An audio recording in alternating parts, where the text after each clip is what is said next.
Eu vou chegar na Clarissa com esse gancho, tá? Porque essa crise do diesel tem, lógico, efeitos políticos de uma crise que vem. Estados Unidos atacam o Irã. Estados Unidos com governo, com conexão com uma parte do nosso Brasilzão aqui, movimento político.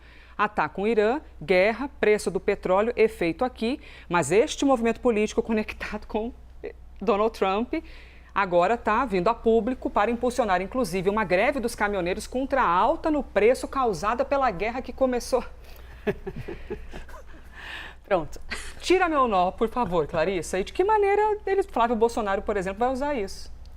É inegável, né, que qualquer coisa, Elisa, que passe pelo bolso do consumidor em um ano de eleição, não tem como ficar fora da briga política interna. A gente sabe que essa guerra está lá fora, mas o efeito aqui é inegável.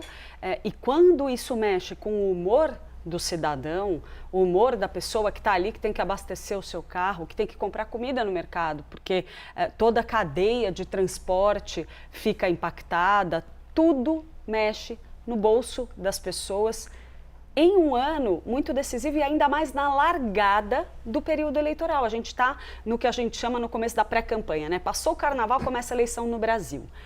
A gente tem, sim, visto o presidente Lula fazer um movimento muito intenso para criar uma espécie de vacina para esse problema, uma vacina eleitoral. A gente já até usou esse termo aqui para explicar essas medidas que o presidente Lula tem anunciado, passando inclusive pelo formato dos anúncios, como por exemplo a questão da isenção de PIS e COFINS, que foi anunciado de uma forma bastante, digamos assim, com uma pegadinha populista, de transmitir a ideia de que, olha, o governo não vai deixar ninguém desamparado.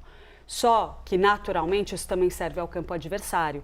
E o senador Flávio Bolsonaro já está pegando embalo nessa história e subindo bastante o tom contra o governo Lula, principalmente com foco na economia. Então, teve todo um redirecionamento da estratégia eleitoral para esse período.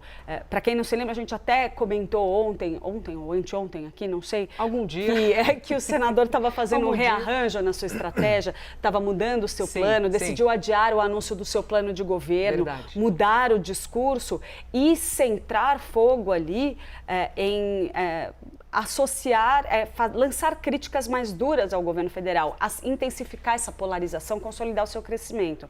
E essa questão do diesel é muito forte. Então, o que a gente já viu ontem?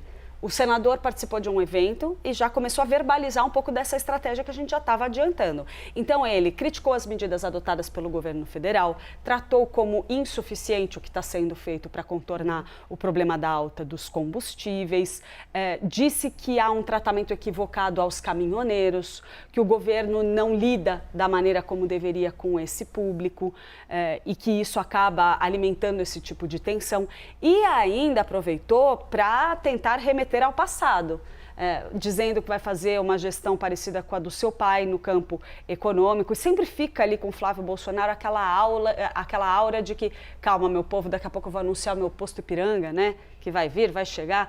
Esse acaba sendo um momento muito propício para Flávio Bolsonaro tentar se projetar como um quadro que vai muito além do radicalismo bolsonarista, aquele bolsonarismo mais à direita, mais extremo, que os filhos do ex-presidente Jair Bolsonaro, com o qual os filhos do presidente Jair Bolsonaro sempre mantiveram uma relação mais próxima. Então, ele se apresenta como aquele perfil mais moderado, com um olhar muito focado na economia em um momento decisivo e muito importante e, principalmente, momento de desgaste para o presidente Lula. Então, é inegável que Flávio Bolsonaro está sabendo aproveitar o momento de desgaste do governo federal e capitalizar isso para tentar se consolidar nesse posicionamento forte nas pesquisas.